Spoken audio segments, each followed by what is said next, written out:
Cancer is like a tornado. It happens really, really fast, and you're like inside the eye of the tornado. You're just trying to hang on for your life, literally. And we know when a tornado goes through a town, it's picking up all kinds of things and throwing stuff all over the place. And when a tornado leaves, or in this case, when you get through treatment and surgery and recovery and all those things, when a tornado leaves, the debris is everywhere. So to me, that is like a symbolization of like your life is all over the place. You are all over the place. But the hard part is that even if you pick up all those pieces, they don't fit together the same way. And nobody prepares you for this. So the question becomes, okay, now what do I do with all these pieces? How do they go back together? How do I put myself together? How do I put my life back together? Regardless of the cancer type, whether it's breast cancer or something else. If you go through surgeries and you have new scars and your body feels different, that is a very challenging thing to go through because you've been in your body your whole life. And now it doesn't feel the same. It doesn't look the same. It doesn't work the same. What do you do with that? It's very challenging to figure out what to do with that. Who are you looking at? You've looked at yourself in the mirror again your whole life, just as you've been in your body your whole life. What do you do now that you don't recognize what you see?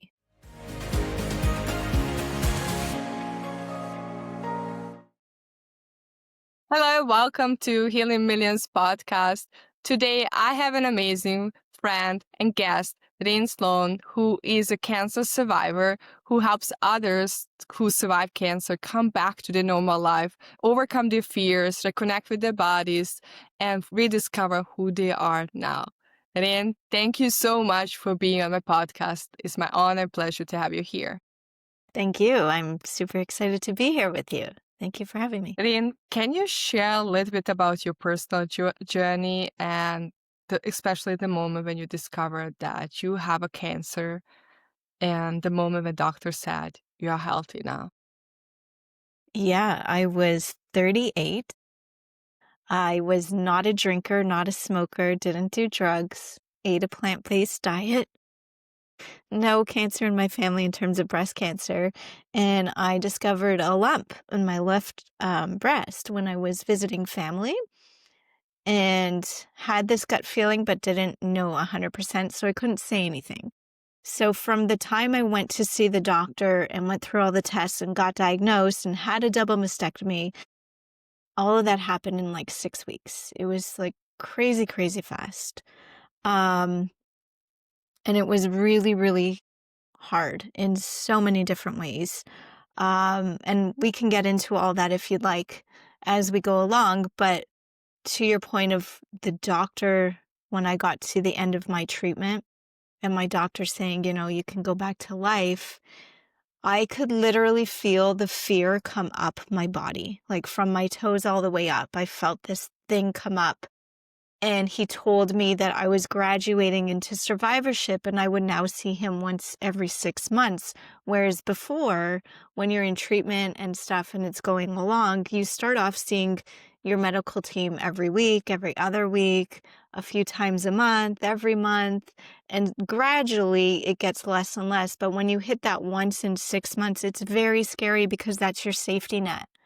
And you know you're being monitored. So there's a lot of safety in that feeling and that thought. And when he said that, not only did I feel the fear, I looked at him. I remember this like yesterday. I said to him, well, what do I do until then? And he said, well, you go live your life. And I said, okay, but how?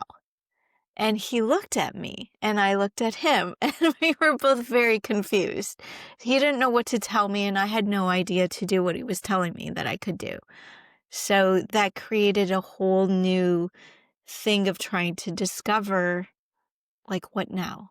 And I realized that is a very big part in what I call the aftermath, which is after you graduate from treatment, then what? What do you do? And so that's what I solve now. Thank you so much for sharing that. Today, I want to talk about exactly what now. And I know so many people think that going through cancer healing is the hardest part, but this rediscovering new life is the hardest part. And how did cancer change the way you see yourself, your body, your identity, your sense of normal? Oh, every way, every way.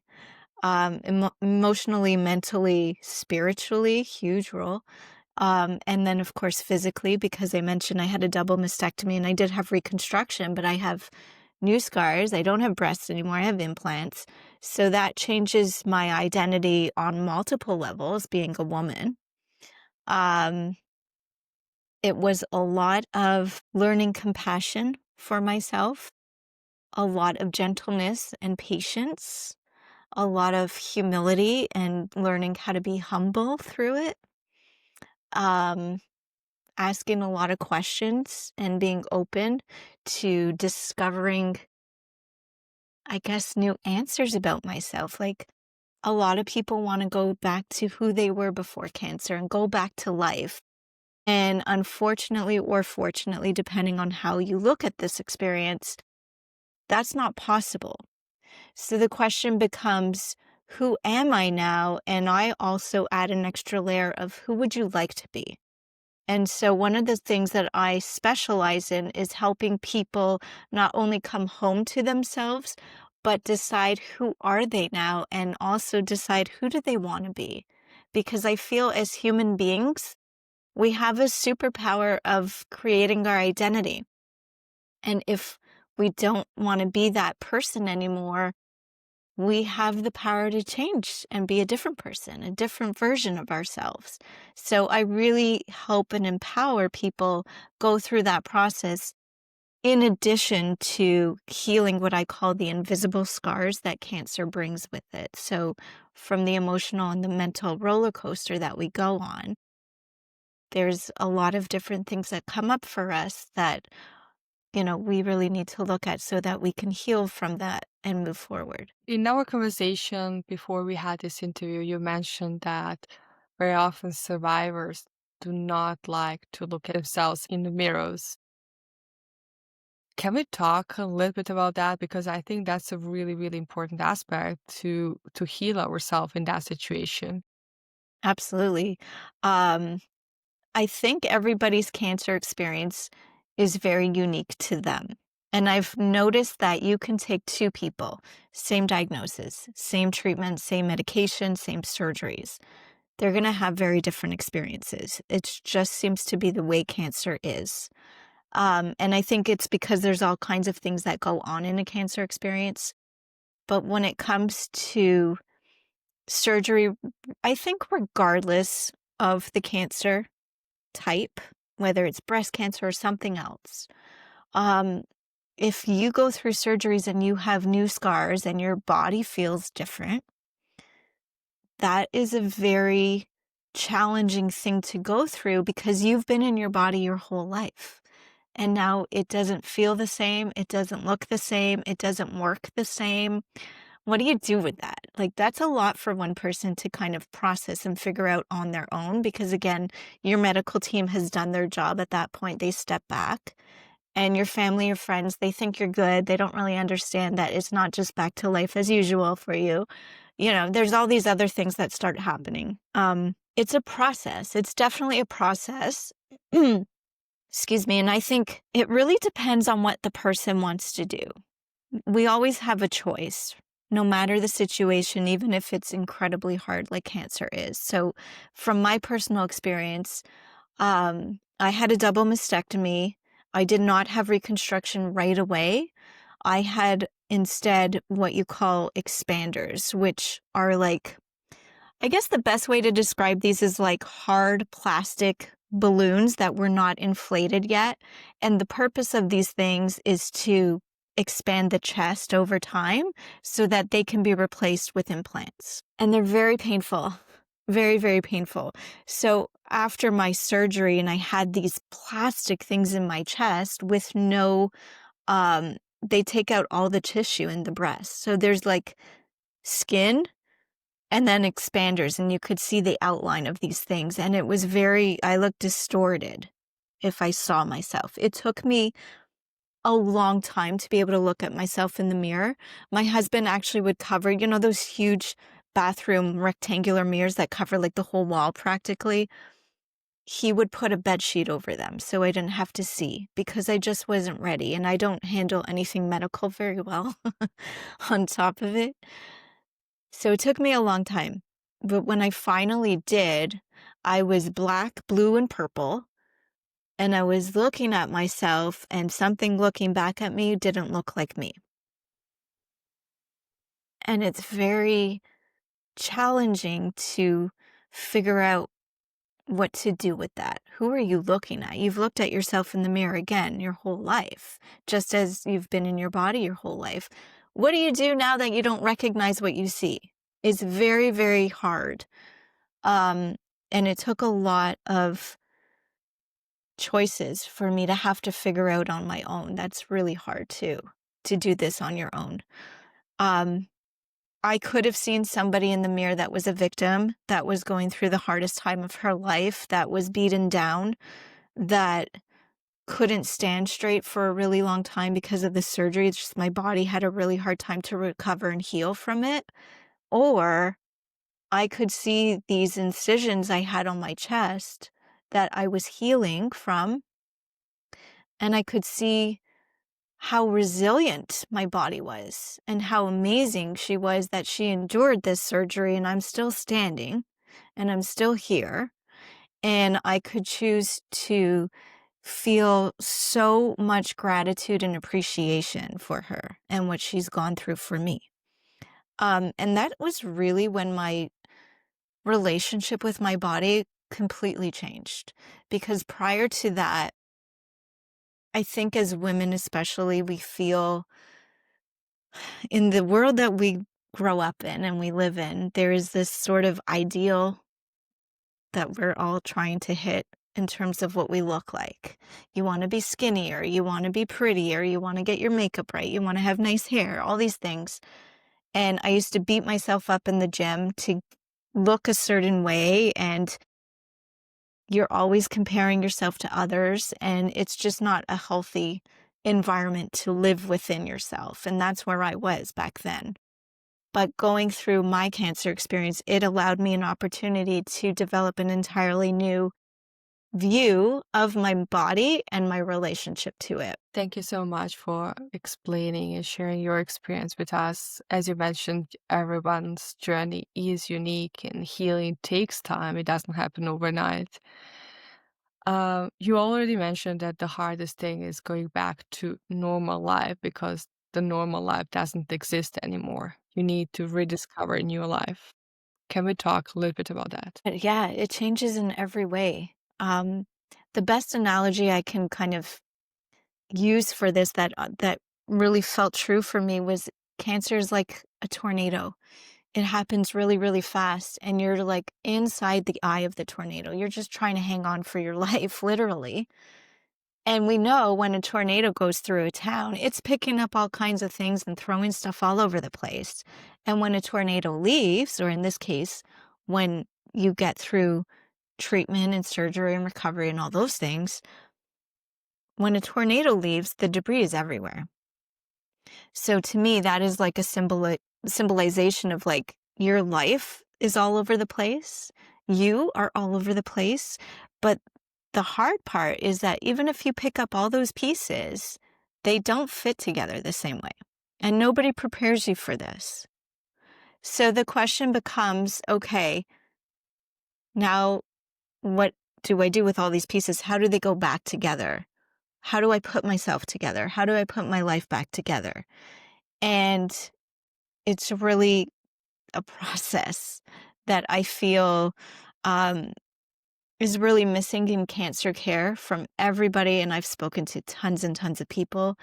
They go through the same experience. And I really had to figure this all out on my own. And it feels like you're kind of left on the edge of a cliff in darkness. And you got to figure out how to get down that cliff by yourself, because there's nobody out there for you.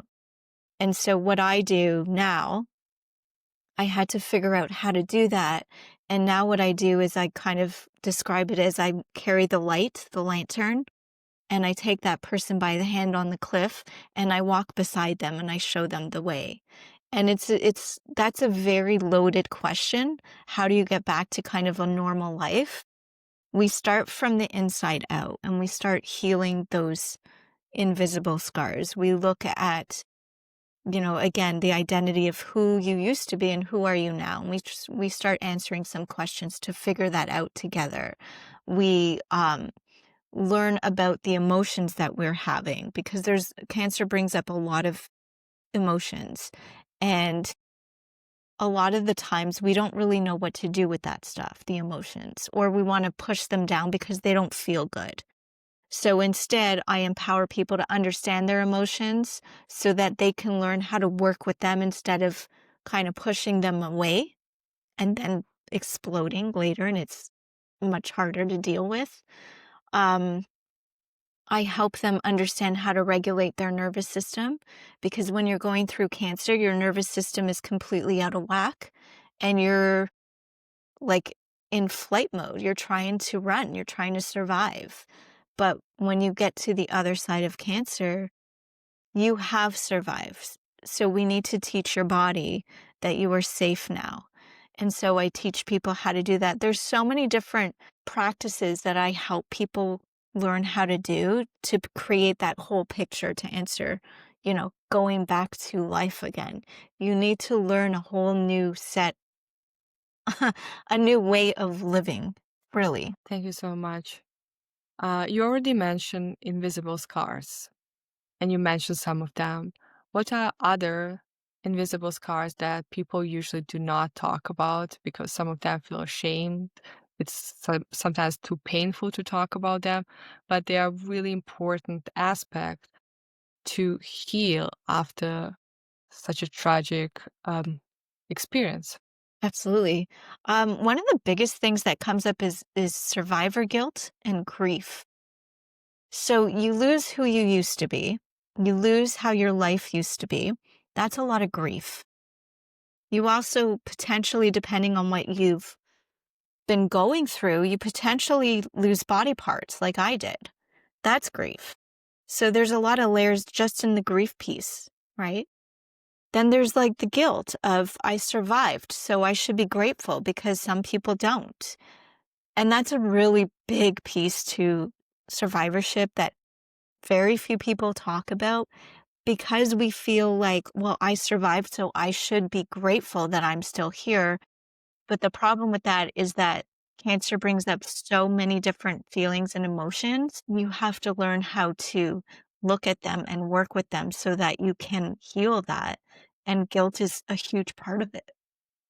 Like, these questions are, we could talk about them all day. Um, it's losing who you were and feeling really lost. It's, your family and friends wanting you to be who you used to be, but you'll never be her again or him, you know? Um, it could be things like not being there for your kids because you've been going through this experience and just trying to get through it. Thank you so much for sharing so openly. For somebody who is going through that process of healing after cancer, what are the first steps they can take to build a new life and help themselves? I think one of the biggest keys is self-love. So after you go through cancer, it's not just life as usual. It's not just get back to work. It's not get back to family. It doesn't really work that way. You can do it, you can try, but it's not going to be easy. And there's going to be something inside of you that's never going to be okay because it needs to be addressed and it needs to be healed.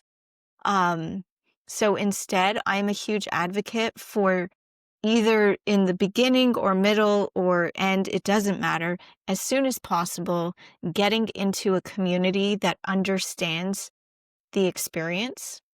Um, that was a huge missing piece for me. I didn't join a cancer community and I wish I could have. But at the time that I was going through it, like I mentioned, I was 38. And breast cancer at that time was, in the pamphlets and at the clinic and everything that I was seeing, it was shown to be like an older woman's disease. And I was in my 30s, and I didn't feel like going to a community with much older women would make me feel safer. It would make me feel like something was wrong with me. So I only had, well, I shouldn't say only, I was fortunate enough to be introduced to a breast cancer survivor, and she took me under her wing and she became my community. But I feel if you can get in a community that you feel good in, because there's so many out there, it's going to help you so much regardless of where you are in your experience, because these people are going to understand it. You don't have to explain anything. You don't have to apologize. They'll just be able to hold space for you.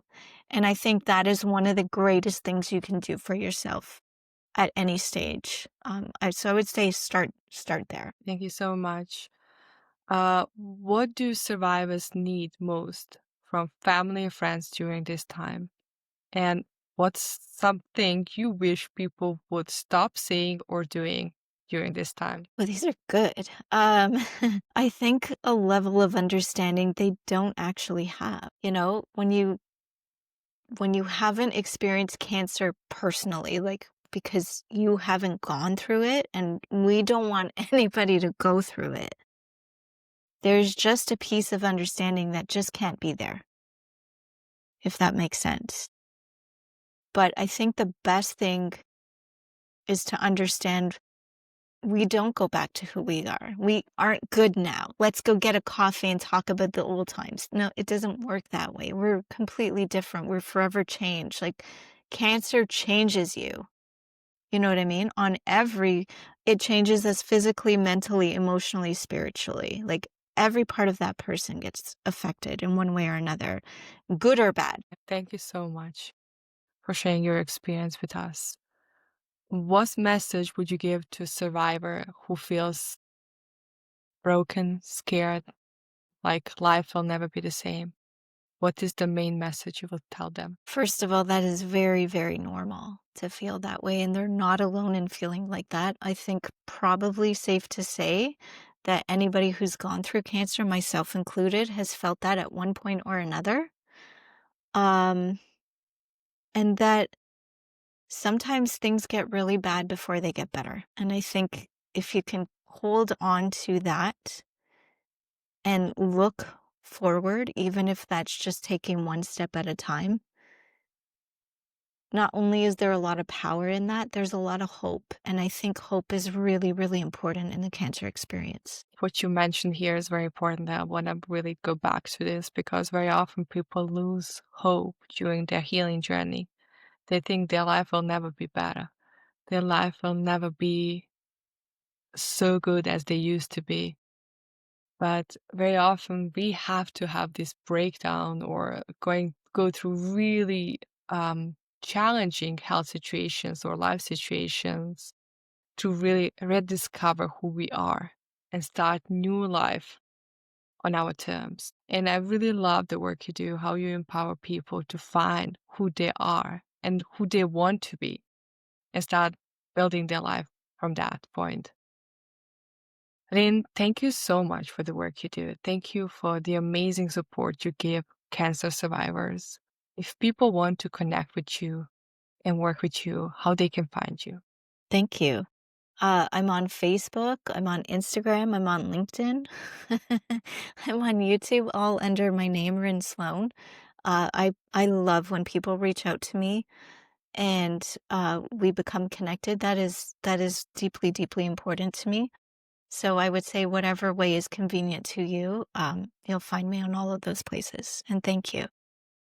Thank you so much. And one last question before we wrap up this interview. If you can go back to time and tell Ryn, who just discovered she has a cancer, what would you say to her?